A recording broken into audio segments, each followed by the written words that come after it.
नमस्कार, आप देख रहे हैं आईमा मीडिया। पूरे नेपाल को हिंसा की आग में झोंकने वाले युवा प्रदर्शनकारियों में अब आपस में विवाद शुरू हो गया है। प्रदर्शनकारियों के एक गुट का अंतरिम प्रधानमंत्री पद के लिए सुशीला कार्की कबूल नहीं है, क्योंकि वे भारत समर्थक हैं। हिंसक प्रदर्शन, आगजनी और करीब 3 दर्जन लोगों की मौत के बाद युवा प्रदर्शनकारी पिछले 48 घंटे से अंतरिम प्रधानमंत्री चुनने की कोशिश कर रही हैं। उनकी ऑनलाइन मीटिंग हो रही है और सेना से भी बातचीत चल रही है, लेकिन अंतरिम पीएम के नाम पर सहमति नहीं बन पा रही है।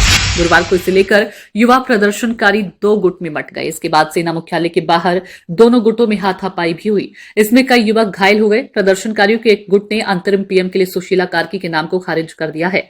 उनका आरोप है कि सुशीला कार्की भारत समर्थक हैं और उन्हें यह स्वीकार नहीं है। ये गुट मांग कर रहा है कि काठमांडू के मेयर बालिन शाह पीएम बने। अगर बालिन नहीं बनते हैं तो धरान के मेयर हरका संपाग उनके पीएम उम्मीदवार होंगे।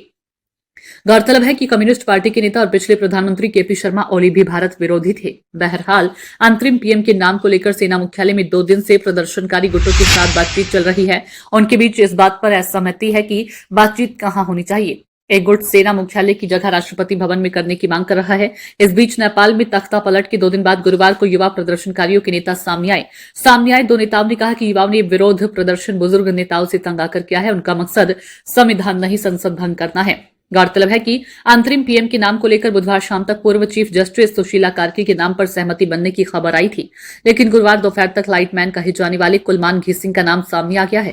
कई दौर की बातचीत के बाद अंतरिम पीएम के लिए सुशीला कार्की, बालिन शाह, कुलमान घीसिंग और हरका संपांग के नाम आए हैं। दूसरी ओर सेना ने एहतियातन राजधानी और उससे सटे इलाकों में तीसरे दिन कर्फ्यू जारी रखा। सेना ने कहा कि इस राजनीतिक संकट का समाधान और कानून व्यवस्था बनाए रखना उनकी प्राथमिकता है। नई कार्यकारी सरकार के पास तय समय में एक चुनाव करने की जिम्मेदारी होगी। नेपाल हिंसा में अब तक 34 मौतें हुई है, जबकि 1300 से ज्यादा लोग घायल हैं। इस बीच नेपाल में चल रही अशांति के कारण देश में फंसे विदेशी पर्यटकों को राहत देने के लिए नेपाल के आव्रजन विभाग ने बड़ा फैसला लिया। उसने ऐलान किया है कि 8 सितंबर के बाद जिन विदेशी पर्यटकों की वीजा की मियाद खत्म हो गई है, उनके वीजा को मुफ्त में रिन्यू किया जाएगा। आईमा मीडिया को यदि आप यूट्यूब पर देख रहे हैं तो सब्सक्राइब करें।